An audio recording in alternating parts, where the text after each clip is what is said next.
as a legitimate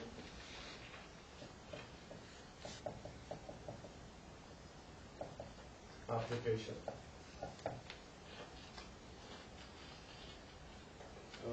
So one example is, a logging program.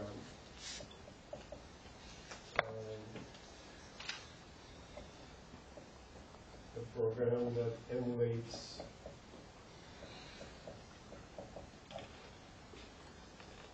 the logging screen.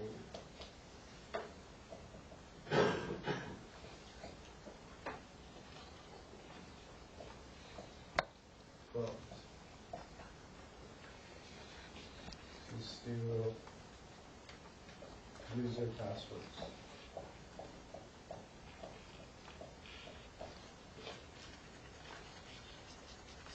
Right? So you look at the prompt for user ID and password, and you sit down and write a program that is exactly like that. And you let your program run.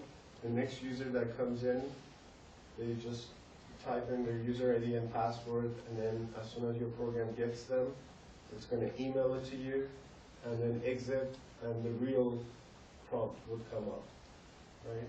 Or you could run again to get the next one, right?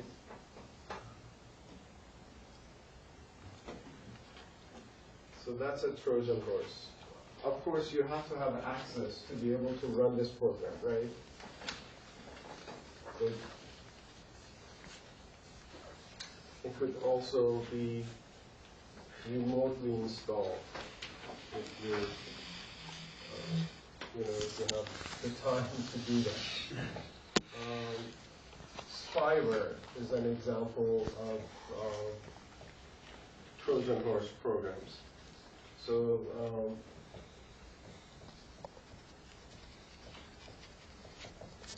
spyware accompanies a program that is downloaded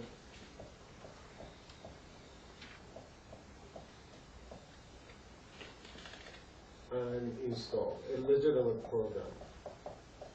But they attach the Trojan horse to it, right? So that's where the name comes from, right?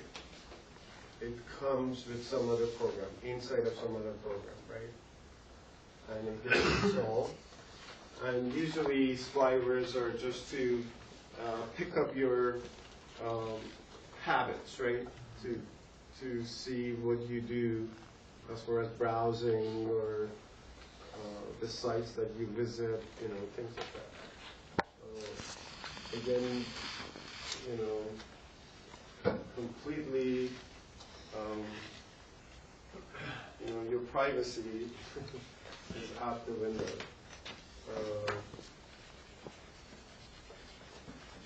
So the goal is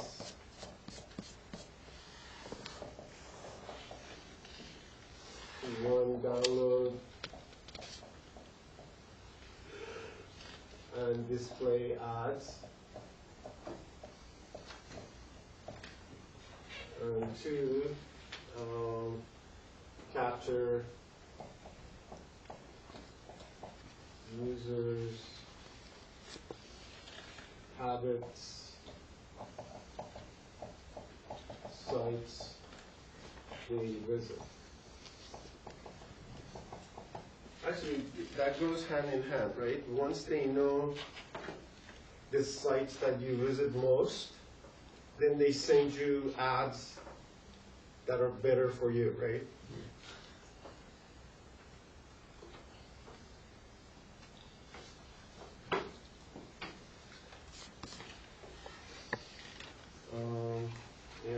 So nasty, right?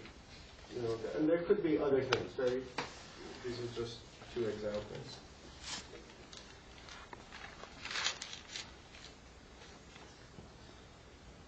So tying this back to what we were talking about, this is worth mentioning. Spyware violates the principle of least privilege.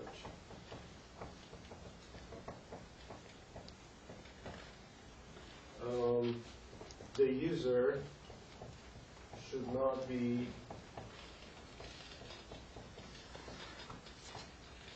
allowed to install software. Only system admin should do that.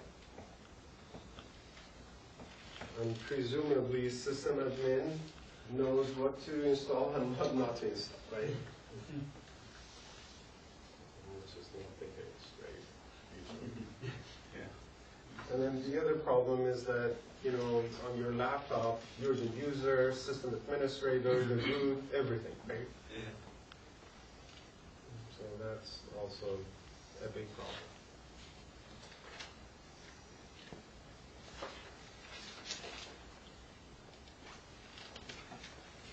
Okay, so that's, you know, Trojan horses, they come with some other program, right? They piggyback on some other program. Viruses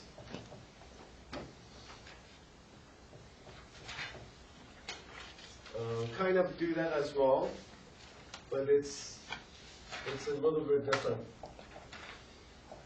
It's a fragment of a code embedded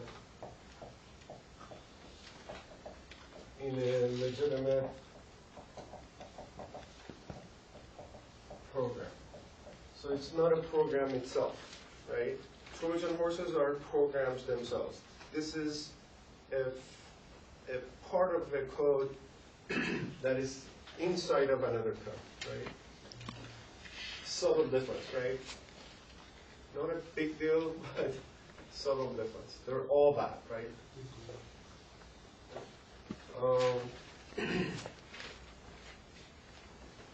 But one of the things about viruses is that they usually replicate themselves and infect other programs.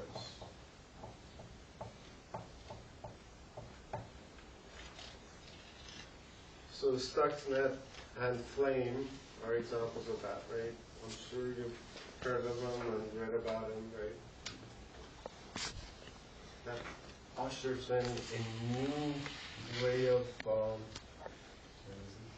terrorism and war, you know, war. It's nasty. You know, just imagine what would happen if a virus gets into the power grid, you know. That would be nasty, right? Everything shuts down. Right? Yeah. I mean, I'm not worried about those as much because they have their own generators, right? Nuclear power plants, you know, if they run. Unlike the one that was in Japan. But, you know, if you don't have electricity in a big city like LA, you know, it would be really bad. I remember reading. Just think about the traffic.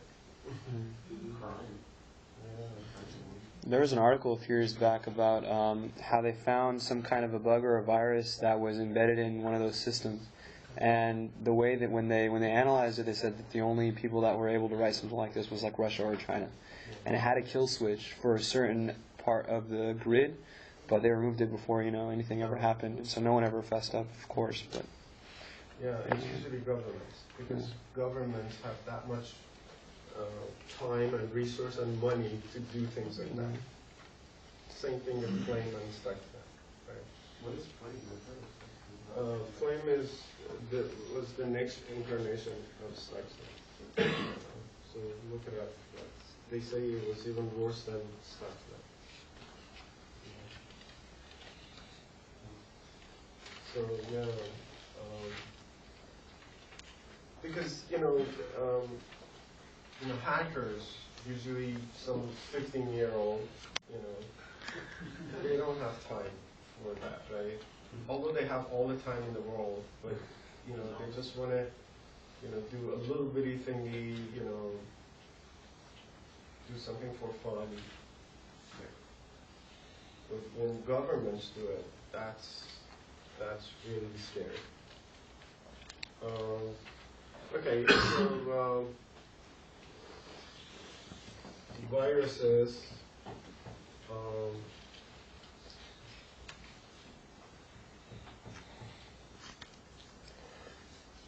Are usually spread via emails or downloading executables, such as macros, right?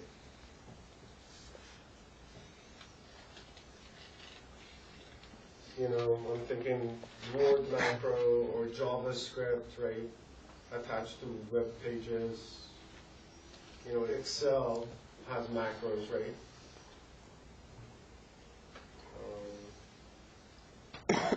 Even like JPEG files, right? Graphics files, you know, they could have, you know, viruses inserted in them. But these are especially bad because, you know, you need to run them to do things, right? And right there, the virus kicks in. Okay, so let's look at worms.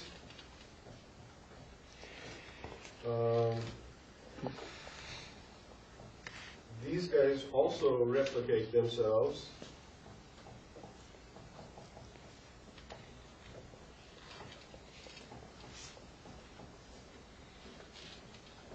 Without embedding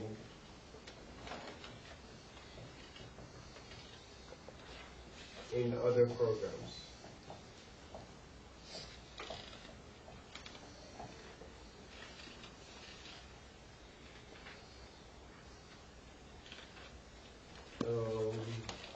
They exploit network security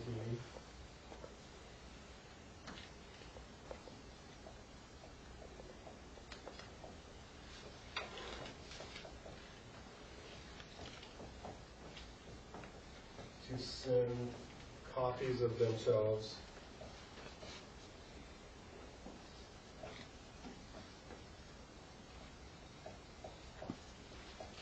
to other systems.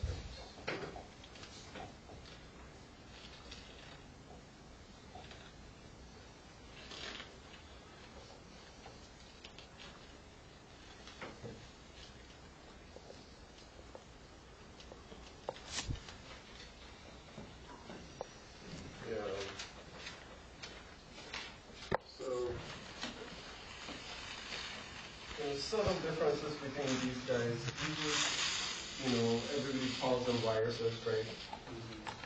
Not a big deal. They're all malicious, right? So let's look at buffer overflow. I know everybody has heard of that, right? Let's look at one way of doing that.